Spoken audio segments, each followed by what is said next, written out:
I was kind of curious, what's a game that you love, but then you can never recommend? Crusader Kings 3 is such a unique game that I really enjoyed, but I would never recommend anyone ever play this game because it is wordy. There's lots of stuff you have to read. There's just so many choices that you have to make. You kind of follow like a lineage of a king through many generations, and you can set his court up with marriages, and it's like a sim of old school like king and queen feudal systems, and then on top of that you're doing like civilization type fighting with other countries. I really enjoyed it, but I would never suggest anyone ever play it. I'm never going to recommend Death Stranding to another person ever again.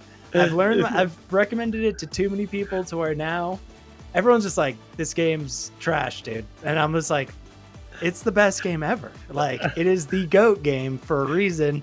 And too many people have come back and just said, you're completely wrong. So I've now vowed never to recommend it or even try to talk about it in another space. Maybe until the second one comes out.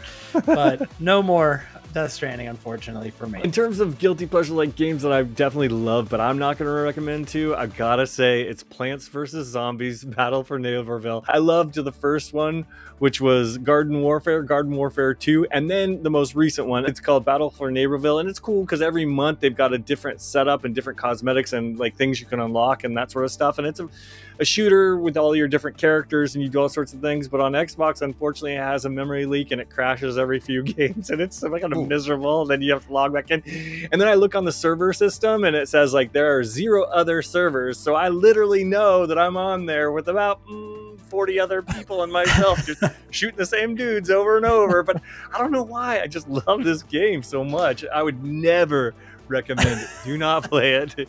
It's glitchy, but it's awesome. My second one is World of Warcraft. I think it probably took years of my life away. I think I probably put years of my time into this game.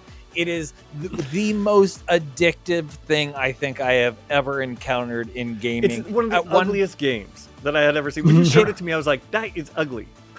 Yeah, it is. It's pretty ugly. It's extremely fun to play. I was in it bad, and I would never recommend anyone start that game ever. But I absolutely loved it. For my second one, unfortunately, it's got to be Fall Guys. If you have tried it recently, it is a bugged out, complete mess. Epic has dropped the ball with this game. I truly cannot recommend Fall Guys anymore. And that's a game that I truly love. Like, I love Fall Guys. I love the aesthetics, love the competition aspect. But man, Epic has done the game zero service. Andrew, friend of the pod, knows. He'll be with me on this one. The game is in a sorry state. Cannot recommend it at all. My last pick is Drug Dealer Simulator. And this is not a good game. It is ugly. It's not great. The story's awful. It is kind of broken too, but you get to grow weed, you get to cut up your coke with ecstasy and all sorts of other Viagra and other drugs, and then you get people addicted. You walk around town, you give some free samples, you get people addicted to your product, you start jacking up the prices, and then you got to run from the police at night, and it's like, yeah, I'm bad. But really, I'm telling you, an awful game. I had a great time. I lost like multiple weekends and tons of hours. I thought you were going to say brain cells. Yeah, well, probably that too. The YouTube cops are listening. Please, I'm just just a game. It's a video game. Just a video game.